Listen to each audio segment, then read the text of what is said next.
at 10. Multiple people are hurt after a crash involving an Indigo bus on the city's north side. Why local residents say the area is dangerous.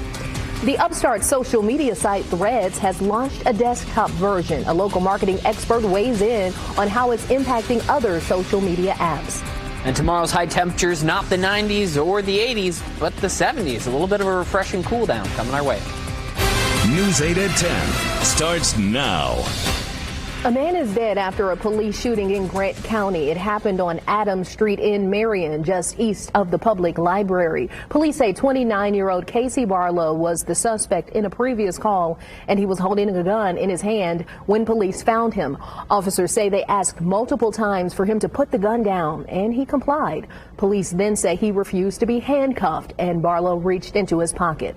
Officers say they tased him, and he pulled out a second gun and pointed it at officers. Police say they then shot him. Medics took Barlow to a local hospital where he later died. Marion police say state police will now take over the case, and all officers involved are on administrative leave.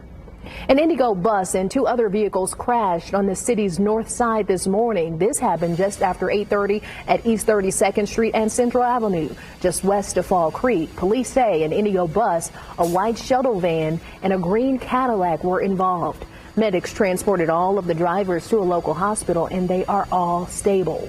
Officers say no passengers were on the bus, and residents say they aren't surprised by the crash. There's never anybody stopping on opposite sides, and there's stop signs here, but they just roll straight through like they don't care. We've asked for multiple times for equipment to be moved from other intersections that aren't in use anymore, that are just flashers. Seems like a better use of resources, but now we have to have this to happen. Maybe somebody will have a better idea. The incident is still under investigation, and the names of everyone involved has not been released. The upstart social media site Threads is trying to craft an identity for itself by siphoning away users from X, formerly known as Twitter. But after a hot start, Threads is starting to level off. News 8's Adam Pinsker joins us live. Adam, you talked to some marketing experts about whether both sites can survive. Yeah, Katira, it's probably hard to believe, but the average American is subscribed to 7 different social media sites that they regularly use, and this equates to a more fragmented media landscape. Social media moguls Mark Zuckerberg and Elon Musk were supposed to square off in an MMA-style match, but Zuckerberg fired the first punch when he launched the social media site Threads this summer to compete directly with X, formerly known as Twitter. What Threads has in its favor is it starts with Facebook. Reignite interest by launching a desktop version. Even with the glut of social media sites out there, clinical professor of marketing at IU's Kelley School of Business, Dr. Kim Saxton, says Elon Musk has made several changes to X that have driven users and advertisers away. It's just gotten bizarre.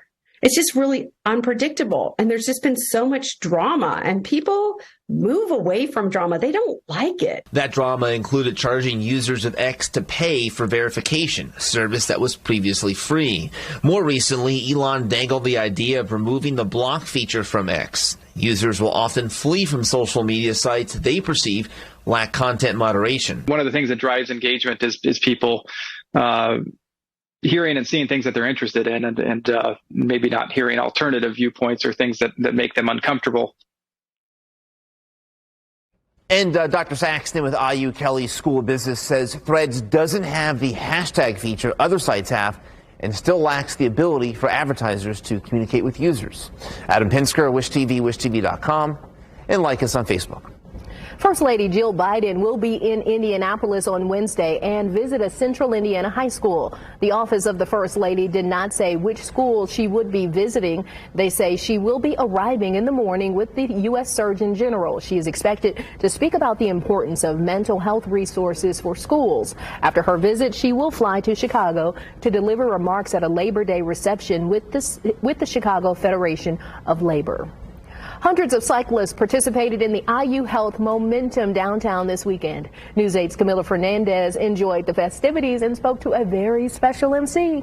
Earlier today, we saw hundreds of cyclists take off and really enjoy downtown Indy as part of the Honor Major Taylor Fondo Ride event That's really all part of a 2-day bicycle festival called IU Health Momentum Indy. And earlier today, we spoke with Drew Blair, who was the MC for the event.